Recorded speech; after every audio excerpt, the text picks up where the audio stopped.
ನಮಸ್ತೆ ವೀಕ್ಷಕರೇ, ನಿತ್ಯ ಧ್ವನಿಗೆ ಸ್ವಾಗತ ಸುಸ್ವಾಗತ. ವೀಕ್ಷಕರೇ, ನಮ್ಮ ಸನಾತನ ಹಿಂದೂ ಧರ್ಮದ ಧಾರ್ಮಿಕ ಆಚರಣೆಗಳಲ್ಲಿ ಯಜ್ಞ ಹಾಗೂ ಯಾಗ ಹವನಕ್ಕೆ ಮಹತ್ವದ ಸ್ಥಾನವನ್ನು ನೀಡಲಾಗಿದೆ. ಪ್ರತಿಯೊಂದು ಧಾರ್ಮಿಕ ಕಾರ್ಯಕ್ರಮದಲ್ಲಿಯೂ ಯಜ್ಞ ಹಾಗೂ ಯಾಗಗಳನ್ನು ಮಾಡುವಂತಹ ಪದ್ಧತಿ ಇಂದಿಗೂ ಕೂಡ ನಮ್ಮಲ್ಲಿ ಇದೆ. ಈ ಯಜ್ಞ ಯಾಗಗಳನ್ನು ಸಾವಿರಾರು ವರ್ಷಗಳಿಂದ ನಮ್ಮ ಋಷಿ ಮುನಿಗಳು ತಪಸ್ವಿಗಳು ಲೋಕದ ಕಲ್ಯಾಣಕ್ಕಾಗಿ ಮಾಡುತ್ತಿದ್ದರು. ಇಂದಿಗೂ ಕೂಡ ಲೋಕದ ಕಲ್ಯಾಣಕ್ಕಾಗಿ ಯಜ್ಞ ಯಾಗಗಳನ್ನು ಮಾಡುವಂತಹ ಸಂಪ್ರದಾಯವು ನಮ್ಮ ಧರ್ಮದಲ್ಲಿ ಇದೆ. ಇನ್ನು ಯಜ್ಞ ಯಾಗಗಳಿಂದ ಅನೇಕ ಪ್ರಯೋಜನಗಳನ್ನು ಕೂಡ ನಾವು ಕಾಣಬಹುದು. ಇನ್ನು ಅನೇಕರು ಯಜ್ಞ ಹಾಗೂ ಯಾಗವನ್ನ ಎರಡು ಒಂದೇ ಎಂದು ಭಾವಿಸುತ್ತಾರೆ. ಆದರೆ ಯಜ್ಞ ಯಾಗಗಳ ನಡುವೆ ಬಹಳಷ್ಟು ವ್ಯತ್ಯಾಸವಿದೆ. ಇವತ್ತಿನ ಈ ವಿಡಿಯೋದಲ್ಲಿ ಯಜ್ಞ ಹಾಗೂ ಯಾಗ ಮತ್ತು ಹವನದ ನಡುವಿನ ವ್ಯತ್ಯಾಸವೇನು, ಶಾಸ್ತ್ರಗಳಲ್ಲಿ ಇದರ ಬಗ್ಗೆ ಯಾವ ರೀತಿಯಾದಂತಹ ಮಾಹಿತಿಗಳನ್ನು ನೀಡಿದ್ದಾರೆ ಅನ್ನುವಂಥದ್ದು ನೋಡೋಣ. ವೀಕ್ಷಕರೇ, ಈ ವಿಡಿಯೋವನ್ನು ಪೂರ್ತಿಯಾಗಿ ನೋಡಿ, ಹಾಗೆ ನಮ್ಮ ಚಾನಲ್ ಸಬ್ಸ್ಕ್ರೈಬ್ ಮಾಡಿಕೊಳ್ಳಿ, ಲೈಕ್ ಮಾಡಿ, ಕಮೆಂಟ್ ಮಾಡಿ, ಶೇರ್ ಮಾಡಿ. ಪ್ರಾಚೀನ ಕಾಲದಿಂದಲೂ ಹವನ ಮತ್ತು ಯಾಗ ಹಿಂದೂ ಧರ್ಮದ ಸಂಸ್ಕೃತಿಯ ಭಾಗವಾಗಿದೆ. ಹವನ ಮತ್ತು ಯಾಗ ಕೇವಲ ಧಾರ್ಮಿಕ ಮಹತ್ವವನ್ನು ಮಾತ್ರವಲ್ಲದೆ ಆರೋಗ್ಯದ ದೃಷ್ಟಿಯಿಂದ ಬಹಳಷ್ಟು ಪ್ರಯೋಜನಕಾರಿ ಆಗಿದೆ ಎಂದು ಪರಿಗಣಿಸಲಾಗಿದೆ. ಹವನ ಅಥವಾ ಯಾಗದಲ್ಲಿ ಬಳಸುವ ವಸ್ತುಗಳು ವಿಶೇಷ ಪ್ರಾಮುಖ್ಯತೆ ಇದೆ ಎಂದು ಕೆಲವರು ಹೇಳುತ್ತಾರೆ.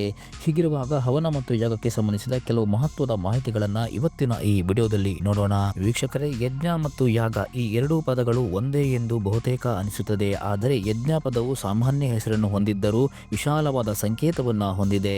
ಆದರೆ ಯಾಗ ಎಂಬ ಪದವು ಕಿರಿದಾದ ಸಂಕೇತವನ್ನು ಹೊಂದಿರುವ ನಿರ್ದಿಷ್ಟ ಹೆಸರು. ದೇವತೆಗೆ ಏನಾದರೂ ಅರ್ಪಿಸುವುದನ್ನು ಜನಪ್ರಿಯವಾಗಿ ಯಜ್ಞ ಎಂದು ಕರೆಯಲಾಗುತ್ತದೆ. ಆದರೆ ಯಾಗವು ಕೇವಲ ವಿಶೇಷ ಅಥವಾ ನಿರ್ದಿಷ್ಟ ವಿಧಿಗಳನ್ನು ಸೂಚಿಸುತ್ತದೆ. ಉದಾಹರಣೆಗೆ ಇಷ್ಟಯಾಗ, ಪಶುಯಾಗ, ಸೋಮಯಾಗ ಮತ್ತು ಯಾಗ ಎಂದು ಸೂಚಿಸುತ್ತದೆ. ಯಾಗ ಮತ್ತು ಯಜ್ಞ ಎರಡು ಒಂದೇ ಎಂದು ಸೂಚಿಸಿದರೂ ಇವೆರಡರ ನಡುವೆ ಬಹಳಷ್ಟು ವ್ಯತ್ಯಾಸಗಳಿದೆ. ಯಾಗವು ಯಜ್ಞದಿಂದ ಬಂದಿದೆ, ಹೋಮವು ಹೂದಿಂದ ಬಂದಿದೆ. ಯಾಗದಲ್ಲಿ ಮಂತ್ರದ ಕೊನೆಯಲ್ಲಿ ನಿಂತು ಔಷಧ ಎಂದು ಹೇಳುವ ಮೂಲಕ ನೈವೇದ್ಯವನ್ನು ಅರ್ಪಿಸಬೇಕು.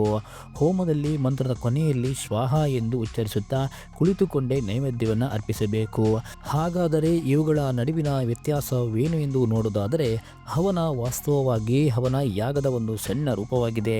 ಇದರಲ್ಲಿ ಪೂಜೆಯ ನಂತರ ಅಗ್ನಿದೇವರಿಗೆ ನೈವೇದ್ಯವನ್ನು ಅರ್ಪಿಸಲಾಗುತ್ತದೆ. ಹವನವು ಶುದ್ಧೀಕರಣದ ಆಚರಣೆಯಾಗಿದ್ದು, ಇದರಲ್ಲಿ ಹವಿಯನ್ನು ಹವನ ವಸ್ತು ಅಗ್ನಿಕುಂಡ ಮೂಲಕ ದೇವತೆಗಳಿಗೆ ಅರ್ಪಿಸಲಾಗುತ್ತದೆ. ಹವನವನ್ನು ಯಾವುದೇ ಧಾರ್ಮಿಕ ಕಾರ್ಯಕ್ಕಾಗಿ ಗೃಹ ಪ್ರವೇಶ, ನವಗ್ರಹ ಶಾಂತಿ ಅಥವಾ ವಾಸ್ತು ದೋಷಗಳನ್ನು ತೆಗೆದುಹಾಕಲು ಸಹ ನಡೆಸಲಾಗುತ್ತದೆ. ಇನ್ನು ಪುರಾಣ ಕಥೆಗಳ ಪ್ರಕಾರ ಈ ಯಜ್ಞ ಯಾರು ಅನ್ನುವಂತಹ ಪ್ರಶ್ನೆಯೂ ಕೂಡ ನಮ್ಮಲ್ಲಿ ಇದೆ. ಈ ಯಜ್ಞ ಮಹಾವಿಷ್ಣುವಿನ ಅವತಾರ. ಸ್ವಯಂಭೂ ಮನುವಿಗೆ ಪ್ರಿಯವ್ರತ ಮತ್ತು ಉತ್ಥಾನಪಾದ ಎಂಬ ಇಬ್ಬರು ಗಂಡು ಮಕ್ಕಳು ಮತ್ತು ಅಂಕುತಿ, ದೇವಹೂತಿ ಮತ್ತು ಪ್ರಸೂತಿ ಎಂಬ ಮೂವರು ಪುತ್ರಿಯರಿದ್ದರು. ಶುಚಿ ಪ್ರಜಾಪತಿ ಅಂಕುತಿಯನ್ನು ವಿವಾಹವಾದರು. ಯಜ್ಞ ಅವರ ಮಗ. ದೇವಿ ಭಾಗವತ 8ನೇ ಸ್ಕಂದವು ಈ ಯಜ್ಞವು ಆದಿನಾರಾಯಣ ಅವತಾರವಾಗಿದೆ ಎಂದು ಉಲ್ಲೇಖಿಸುತ್ತದೆ. ಇನ್ನು ವಿಷ್ಣು ಪುರಾಣದ ಭಾಗ 1 ಅಧ್ಯಾಯ 7ರ ಪ್ರಕಾರ ಯಜ್ಞನಿಗೆ ದಕ್ಷಿಣ ಎಂಬ ಸೋದರಿ ಇರುತ್ತಾಳೆ. ಅವರು ಹವಳಿಗಳಾಗಿದ್ದರು. ಇವರಿಬ್ಬರು ಪರಸ್ಪರವಾಗಿ ಮದುವೆಯಾಗುತ್ತಾರೆ. ಇವರಿಗೆ ಜನಿಸಿದ 12 ಜನ ಪುತ್ರರು ಸ್ವಯಂಭೂ ಮನ್ವಂತರದ ಸಮಯದಲ್ಲಿ ಯಮರು ಎಂದು ಕರೆಯಲ್ಪಡುತ್ತಾರೆ ಎಂದು ಹೇಳಲಾಗಿದೆ. ಇನ್ನು ಭಾಗವತದ 4ನೆಯ ಸ್ಕಂದದ ಪ್ರಕಾರ ಯಜ್ಞನ 12 ಜನ ಮಕ್ಕಳು ತುಷ, ಪ್ರದೋಷ, ಸಂತೋಷ, ಭದ್ರ, ಶಾಂತಿ, ಯದಿಷ್ಪತಿ, ಇದ್ಮಿ, ಕವಿ, ವಿಭು, ಶೀಘ್ರ, ಸುದೇವ ಮತ್ತು ವಿರೋಚಕ. ಇವರ ತಂದೆ ಯಜ್ಞ ಸ್ವಯಂಭೂ ಮನ್ವಂತರದ ಇಂದ್ರ ಎಂದು ಹೇಳಲಾಗುತ್ತದೆ. ಇನ್ನು ಯಜ್ಞನನ್ನು ಶಿವಪುರಾಣದ ಅಧ್ಯಾಯ 2:27ರಲ್ಲಿ ಉಲ್ಲೇಖಿಸಿದಂತೆ ತ್ಯಾಗವನ್ನು ಸೂಚಿಸುತ್ತದೆ ಎಂದು ಹೇಳಲಾಗಿದೆ. ಅದರಂತೆ ಬ್ರಹ್ಮದೇವರು ನಾರದರಿಗೆ ಒಂದು ಮಾಹಿತಿಯನ್ನು ಹೇಳುತ್ತಾರೆ. ಒಮ್ಮೆ ದಕ್ಷನಿಂದ ದೊಡ್ಡ ಯಜ್ಞವನ್ನು ಪ್ರಾರಂಭಿಸಲಾಯಿತು. ಆ ಯಜ್ಞದಲ್ಲಿ ಅದರ ಸುಂದರವಾದ ಮೂರ್ತಿ ರೂಪದಲ್ಲಿ ಇತ್ತು. ಋಷಿಗಳು ವೇದಧಾರಕರಾದರು. ದಕ್ಷನ ಯಜ್ಞವನ್ನು ಸ್ವೀಕರಿಸಲು ತ್ಯಾಗದ ಉತ್ಸಾಹಗಳ ಸಮಯದಲ್ಲಿ ಯಜ್ಞದ ಬೆಂಕಿಯು 1000 ವಿಧಗಳಲ್ಲಿ ತನ್ನ ವೈವಿಧ್ಯಮಯ ರೂಪಗಳನ್ನು ಪ್ರದರ್ಶಿಸಿತು. ಆಗ ಯಜ್ಞನು ಯಜ್ಞರೂಪಿಯಾಗಿ ಯಜ್ಞಾಧಿಪತಿಯಾಗಿ ತನಗೆ ಅರ್ಪಿಸಿದ ಎಲ್ಲವನ್ನ ಸ್ವೀಕರಿಸಿ ಹವಿಷ್ಯನ್ನ ದೇವತೆಗಳಿಗೆ ನೀಡುತ್ತಾನೆ ಎಂದು ನಂಬಲಾಯಿತು. ಯಜ್ಞವು ವೈದಿಕ ಪ್ರಕ್ರಿಯೆ ಆದರೂ ಇದರಲ್ಲಿ ಕೆಲವೊಂದಷ್ಟು ನಿಯಮಗಳು ಬಹಳಷ್ಟು ಕಷ್ಟಕರವೆಂದು ನಂಬಲಾಗಿದೆ. ನಿರ್ದಿಷ್ಟ ಉದ್ದೇಶಕ್ಕಾಗಿ ಪೂಜೆಗಾಗಿ ದೇವತೆಗಳಿಗೆ ತ್ಯಾಗ ಮಾಡಿದರೆ ಅದನ್ನು ಯಜ್ಞ ಎಂದು ಕರೆಯಲಾಗುತ್ತದೆ. ಇನ್ನು ಯಾಗವನ್ನು ಮಾಡುವಾಗ ವೇದ ಮಂತ್ರಗಳನ್ನು ಪಠಿಸುವುದರಿಂದ ಅದರ ಪರಿಣಾಮ ಮತ್ತಷ್ಟು ಹೆಚ್ಚುತ್ತದೆ ಎಂದು ನಂಬಲಾಗಿದೆ. ದುಷ್ಟತನವನ್ನು ತಪ್ಪಿಸಲು ಅಥವಾ ಆಸೆಗಳನ್ನು ಪೂರೈಸಿಕೊಳ್ಳಲು ಯಾಗವನ್ನು ಸಹ ನಡೆಸಲಾಗುತ್ತದೆ.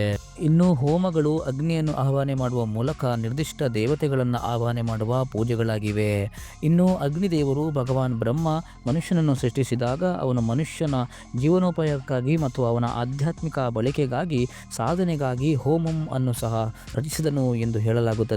ಇನ್ನು ಹೋಮವು ಮೂಲವಾಗಿ ವೇದಗಳಿಂದ ಹುಟ್ಟುಕೊಂಡಿದೆ ಎಂದು ಹೇಳುತ್ತಾರೆ. ಆದರೆ ಇನ್ನೊಂದು ಭಾಗದಲ್ಲಿ ಪುರುಷ ಸೂಕ್ತದ ಪ್ರಕಾರ ಇದು ವೇದಗಳು ಹೋಮದಿಂದ ಹುಟ್ಟುಕೊಂಡಿದೆ ಎಂದು ಹೇಳುತ್ತಾರೆ. ಆದರೂ ಇವೆರಡೂ ಕೂಡ ಒಂದೇ. ಇವೆರಡೂ ಕೂಡ ಶಾಶ್ವತವಾಗಿ ಇರುವಂಥದ್ದು. ಇವಕ್ಕೆ ಆದಿ ಅಂತ್ಯ ಎರಡೂ ಕೂಡ ಇಲ್ಲ. ವೇದಗಳು ವಾಸ್ತವವಾಗಿ ಜ್ಞಾನದ ಅತ್ಯುನ್ನತ ರೂಪವನ್ನು ಒಳಗೊಂಡಿದೆ. ವೇದದ ಏಕೈಕ ಗುರಿ ಮನುಷ್ಯನನ್ನು ಸರಿಯಾದ ಮಾರ್ಗದಲ್ಲಿ ನಡೆಸುವುದಾಗಿದೆ. ಎಲ್ಲ ಹೋಮಗಳ ಗುರಿ ಪರಿಸರವನ್ನು ಶುದ್ಧಿಗೊಳಿಸುವಂಥದ್ದು ಹಾಗೂ ಪರಿಸರವನ್ನು ಪ್ರಕೃತಿಯನ್ನ ರಕ್ಷಣೆ ಮಾಡುವಂಥದ್ದು. ಮನುಷ್ಯರ ಜೀವನಕ್ಕೆ ಸಮೃದ್ಧಿ ಆಗಲಿ ಎಂದು ಮಾಡಲಾಗುತ್ತದೆ. ಸೂರ್ಯನ ಶಕ್ತಿಯು ಪೂರೈಕೆಯು ಮುಖ್ಯ ಮೂಲವೆಂದು ಪರಿಗಣಿಸಲಾಗುತ್ತದೆ ಮತ್ತು ಬೆಂಕಿಯನ್ನು ಸೂರ್ಯನ ಶಕ್ತಿ ಪ್ರತಿನಿಧಿಯಾಗಿ ಪರಿಗಣಿಸಲಾಗುತ್ತದೆ. ಇನ್ನು ಹೋಮಗಳನ್ನು ಮಾಡುವುದರಿಂದ ಪರಿಸರ ಶುದ್ಧಿಯಾಗಿ ಪ್ರಕೃತಿಯಲ್ಲಿ ಇರುವಂತಹ ಕ್ರಿಮಿಕೀಟಗಳು ನಾಶವಾಗುತ್ತದೆ ಎಂದು ನಂಬಲಾಗಿದೆ. ಇದರಿಂದ ಸಾತ್ವಿಕ ವಾತಾವರಣ ನಿರ್ಮಾಣವಾಗುತ್ತದೆ ಎಂದು ನಂಬಲಾಗಿದೆ. ಪ್ರತಿಯೊಂದು ಹೋಮವನ್ನು ಶಾಸ್ತ್ರದ ಪ್ರಕಾರ ಕಟ್ಟುನಿಟ್ಟಾಗಿ ನಡೆಸಲಾಗುತ್ತದೆ. ಇವುಗಳನ್ನು ಸಂಪೂರ್ಣವಾಗಿ ಕಲಿತ ಮತ್ತು ಅನುಭವಿ ವೇದ ವಿದ್ವಾಂಸರು ನಡೆಸುತ್ತಾರೆ. ಈ ಹೋಮಗಳಿಗೆ ಬೇಕಾಗುವ ಪದಾರ್ಥಗಳು ಪ್ರತಿ ಹೋಮಗಳಿಗೆ ವಿಭಿನ್ನವಾಗಿ ಪ್ರತಿ ಹೋಮವನ್ನು ಪ್ರತಿ ವ್ಯಕ್ತಿಗೆ ನಿರ್ದಿಷ್ಟ ಪರಿಹಾರಕ್ಕಾಗಿ ಪ್ರಯೋಜನಕ್ಕಾಗಿ ಪ್ರಾರ್ಥಿಸಿ ನಂತರ ಸಂಕಲ್ಪ ಮಾಡಲಾಗುತ್ತದೆ. ಇನ್ನು ಪ್ರತಿ ಹೋಮದ ನಂತರ ಪಂಡಿತರಿಗೆ ವೈದಿಕ ಪ್ರಾರ್ಥನೆಗಳೊಂದಿಗೆ ಆಹಾರವನ್ನು ನೀಡಲಾಗುತ್ತದೆ. ಯಾಗ ಮತ್ತು ಹವನದಲ್ಲಿ ಸುಮಾರು 55 ಬಗೆಯ ಔಷಧೀಯ ಮರಗಳನ್ನು ಬಳಸಲಾಗುತ್ತದೆ. ಇವುಗಳಿಂದ ಪರಿಸರದಲ್ಲಿನ ಕಲ್ಮಶಗಳು ದುಷ್ಟಶಕ್ತಿಗಳು ನಾಶವಾಗುತ್ತದೆ ಎಂದು ನಂಬಲಾಗಿದೆ. ಹಾಗೆ ಧನಾತ್ಮಕ ಶಕ್ತಿಯ ಹರಿವು ಮುಂದುವರಿಯುತ್ತದೆ. ಹಾಗೆ ಕುಟುಂಬ ಸದಸ್ಯರ ಮೇಲೆ ಸಕಾರಾತ್ಮಕ ಪರಿಣಾಮವನ್ನು ಬೀರುತ್ತದೆ. ಹಾಗೆ ರೋಗವನ್ನು ಉಂಟು ಮಾಡುವ ಬ್ಯಾಕ್ಟೀರಿಯಾಗಳು ಸಹ ಹವನದಿಂದ ನಾಶವಾಗುತ್ತದೆ ಎಂದು ನಂಬಲಾಗಿದೆ.